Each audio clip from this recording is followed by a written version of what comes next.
अस्सलाम वालेकुम dear students जो आज का हमारा टॉपिक है ये है torque. Torque is one of the most important topic in physics. तो इसको अंडरस्टैंड करने के लिए हमने जो लास्ट टॉपिक पढ़ा था कपल, तो हमने देखा था कि कपल ऑफ फोर्सेस जो है कैसे टर्निंग इफेक्ट प्रोड्यूस करती हैं। उसको अंडरस्टैंड करने के बाद अभी हम टॉर्क टॉर्क को बेहतर अंदाज में समझ सकते हैं। स्टार्ट करते हैं अपने टॉपिक को। Force have many effects. It can change the state of a body. It can start the motion in a body. Also, it can stop the motion. It can speed up the motion. Also, it can slow down the motion. A force can change the direction of an object. Students, जो force होती है इसके कई effects होते हैं। जब भी हम फोर्स को इस्तेमाल करते हैं तो फोर्स किसी भी रुकी हुई बॉडी को हरकत में ला सकती है, किसी भी हरकत में आई हुई बॉडी को रोक सकती है। इसके अलावा अगर कोई बॉडी आहिस्ता हरकत कर रही है तो फोर्स जो है उसको स्पीड अप कर सकती है, और अगर कोई बॉडी स्पीड अप है तो उसको स्लो डाउन कर सकती है। इसके साथ ही साथ हम ये भी ऑब्ज़र्व करते हैं अपनी डेली लाइफ में, अगर किसी ऑब्जेक्ट के ऊपर हम फोर्स लगाते हैं तो फोर्स उस ऑब्जेक्ट को रोटेट भी करवाती है, उसको सर्कल में घुमाती भी है। We can say that force the one of the effect of force is turning effect. उस टर्निंग इफेक्ट को हम टॉर्क कहते हैं। यहाँ पे स्टूडेंट्स हमने कुछ एग्जांपल्स डिस्कस की हुई हैं, तो उनकी मदद से हम टॉर्क को समझने की कोशिश करेंगे। फॉर एग्ज़ाम्पल यहाँ पे हमारे पास एक लीनियर रॉड है, और ये जो पॉइंट है ये उसका सेंटर ऑफ मास है। तो अगर हम सेंटर ऑफ मास के ऊपर फोर्स लगाते हैं तो हम ये ऑब्ज़र्व करते हैं कि ये जो रॉड है ये लीनियरली आगे को ट्रांसलेट करेगा, मूव करेगा। ताहम अगर हम सेंटर ऑफ मास के बजाय किसी और पॉइंट के ऊपर अगर फोर्स लगाते हैं तो वो जो ऑब्जेक्ट है वो लीनियरली मूव नहीं करेगा, बल्कि उसमें रोटेशन स्टार्ट हो जाएगी, वो सर्कुलर पाथ के ऊपर अपनी हरकत स्टार्ट कर देगा। ताहम ज़रूरी नहीं है कि अगर हम सेंटर ऑफ मास के अलावा किसी और जगह पे फोर्स लगाएं तो जो है हमारे पास लीनियर इफेक्ट प्रोड्यूस हो। अगर फॉर एग्ज़ाम्पल अगर यहाँ पे जैसे हमारे पास एक रॉड है और रॉड जो है वो एक साइड से फिक्स्ड है, तो अगर हम सेंटर ऑफ मास के अलावा किसी और जगह पे अगर फोर्स लगाएं तो उस टाइम भी ये जो रॉड है ये सर्कुलर पाथ के ऊपर मूव करेगा, आई मीन रोटेट करेगा ये।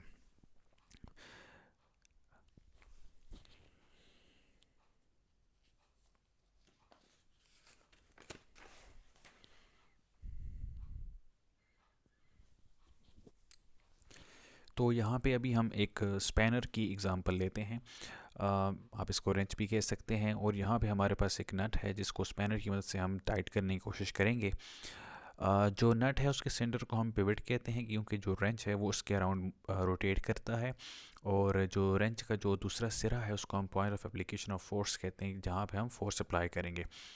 स्टूडेंट्स, ये पॉइंट और पिवट के दरमियान का जो डिस्टेंस है उसको हम आर से रिप्रेजेंट करते हैं, और इसको मोमेंट आर्म कहते हैं। मोमेंट आर्म जो होता है ये हमारे पास एक परपेंडिकुलर डिस्टेंस होता है between pivot and this point of application of force. तो स्टूडेंट्स, जब हम फोर्स लगाते हैं this is our direction of force, और ये है मोमेंट आर्म। तो दोनों के दरमियान हमारे पास जो एंगल बनता है वो 90 डिग्री का बनता है। तो यहाँ पे हमारे पास मैक्सिमम टर्निंग इफेक्ट प्रोड्यूस होता है, जिसको हम टॉर्क कहते हैं। और इस फिगर से हम ये भी देख सकते हैं कि जो टॉर्क हमारे पास होता है वो दो चीज़ों के ऊपर डिपेंड करता है, एक फोर्स के ऊपर डिपेंड करता है और दूसरा मोमेंट आर्म के ऊपर डिपेंड करता है। तो अब हम इसको अगर अपने अल्फाज में डिफ़ाइन करना चाहें टॉर्क को, तो इसको हम ऐसे भी डिफ़ाइन कर सकते हैं कि torque is the product of force end moment arm. और इसको मैं मैथमेटिकली लिखूं तो मोमेंट आर्म को मैं आर से रिप्रेजेंट किया हुआ है, एंड एफ़ जो है हमारे पास फोर्स है।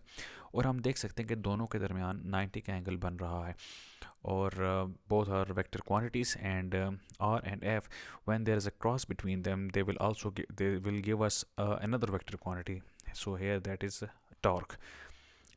तो जब भी हमारे पास क्रॉस प्रोडक्ट होता है तो हम जानते हैं कि उसको जब हम ख़त्म करते हैं तो हम उसकी जगह पे साइन थीटा का यूज़ करते हैं, और एन जो है नॉर्मल वेक्टर है, it we use it for here for the direction of torque. तो जैसे कि हमने यहाँ पे देखा कि फोर्स और मोमेंट आर्म जो हमारा टॉर्क है वो इन दोनों के ऊपर डिपेंड करता है।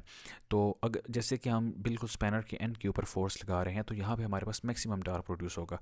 अगर हम स्पैनर की लेंथ को और बढ़ा दें तो और ज़्यादा हमारे पास टॉर्क प्रोड्यूस होगा। ताहम अगर हम यहाँ के बजाय किसी इस पॉइंट के ऊपर मींस पिवट के करीब करीब कहीं फोर्स लगाएं तो हमें ज़्यादा फोर्स लगानी पड़ेगी। ताहम अगर हम इसी फोर्स को इस्तेमाल यहाँ पे करते हैं तो हमारे पास जो टर्निंग इफेक्ट जो टॉर्क प्रोड्यूस होगा वो लेस टॉर्क प्रोड्यूस होगा। ताहम अगर इस जगह पे हम अपनी फोर्स को बढ़ा देते हैं तो हमारे पास जो टॉर्क प्रोड्यूस होगा उसकी वैल्यू ज़्यादा होगी। तो स्टूडेंट्स जो टॉर्क है ये इट्स अ वेक्टर क्वांटिटी और इसकी जो यूनिट हमारे पास आएगी वो होगी न्यूटन मीटर। एंड उसकी अगर डायमेंशन हम देखना चाहें तो वो है ml square T power minus 2।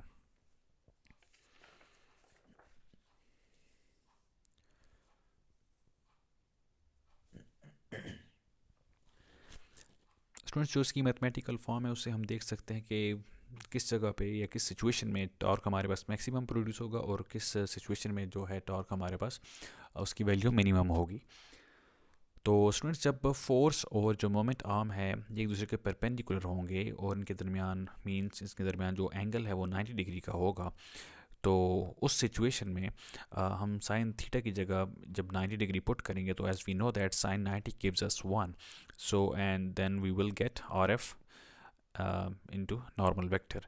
सो जब हमारे पास 90 डिग्री का एंगल होगा आर और एफ के दरमियान तो उस टाइम हम मैक्सिमम टॉर्क हमें मौसूल होगा, हम हासिल कर सकेंगे। सिमिलरली मिनिमम टॉर्क हमें उस टाइम हम गेन करेंगे जब फोर्स और मोमेंट आर्म दोनों एक दूसरे के पैरेलल होंगे, मींस इनके दरमियान जो एंगल है वो 0 डिग्री का होगा।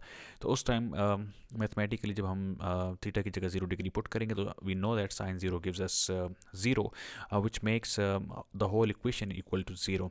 So at that point when there is the angle between force and the moment arm is 0, then we will get minimum torque or zero torque. So students ये था हमारा आज का topic torque. Hope you have understood it well. If you have any question you can ask me in comment section. Thank you for watching.